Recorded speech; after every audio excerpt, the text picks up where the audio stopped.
Remember back when Moto used to make value for money smartphones? Well, yeah, they're back at it again, and today we're going to give you our first impressions of the Moto One Fusion Plus. Yeah, that's right. And guess what? One of you lucky viewers can win this beautiful phone.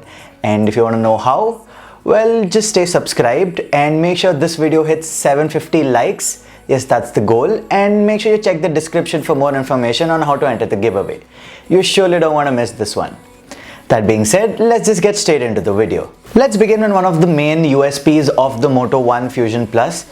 You know what, I'm just going to call it the Moto or the Moto One or whatever just comes to my mind because this name is way too long. Anyhow, the Fusion Plus gets a 6.5-inch 1080p IPS LCD display, and this is a full screen display, meaning you do not get any notch or cutout, and that is a really nice thing if you watch a lot of videos or content online. Now it is a 60Hz panel, so you don't get high refresh rates like the Realme 6 or the Poco X2, but the fact that it is a full screen display kind of makes up for it. Now as a result of this big display, we get a pop-up camera which is a 16 megapixel sensor, and while we're at the topic of cameras, we get 4 of them on the back.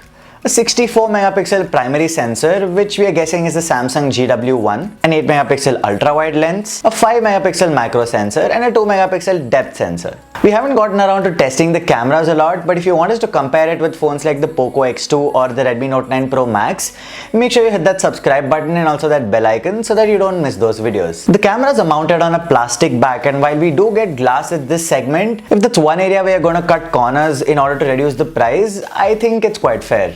This is a rear-mounted fingerprint scanner that's fast as well as accurate, and that's where the Moto dimple also rests. The One Fusion Plus gets a dedicated Google Assistant button along with the power button and the volume rockers, and the buttons are nice and textured, and this is something we appreciate. We get a hybrid SIM slot, meaning you can use either 2 SIMs or a SIM and an SD card, and the beloved headphone jack is also retained. Under the hood, the Moto One Fusion Plus gets the Snapdragon 730G chipset, which is on par with other phones in this segment, and along with that we get 6GB of RAM and 128GB of storage. Now just as with other Moto phones, the One Fusion Plus also runs on stock Android 10, and there are very few pre-installed apps. Now do note, this is not an Android One phone, so we're not very sure about the updates that this phone is going to get in the future. You do get your Moto regulars like the Moto Actions and the Moto Display, you know, the chop for turning, flashlight and twist for camera, etc. Powering all this is a 5000 mAh battery, and we also get support for 18-watt fast charging to the USB-C port. And what is this entire package going to cost you?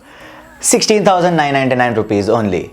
And the reason I say only is because Moto in the recent past has been notorious for pricing its smartphones way too high. For this price, the specs are on par with other phones in this segment, and you get the added USPs of the full screen display and of course a UI that has no ads and is very clean. Should you get the Moto One Fusion Plus over other phones in this segment? That is something we'll be answering in our review, so stay tuned for that. Also, I'm reminding you once again, don't forget to check the description for more details about the giveaway. If you enjoyed watching, feel free to hit that like button, and if you want us to feature any of your questions in our full review of the Moto One Fusion Plus, make sure you leave them in the comments down below. Thanks for watching, and we'll see you around.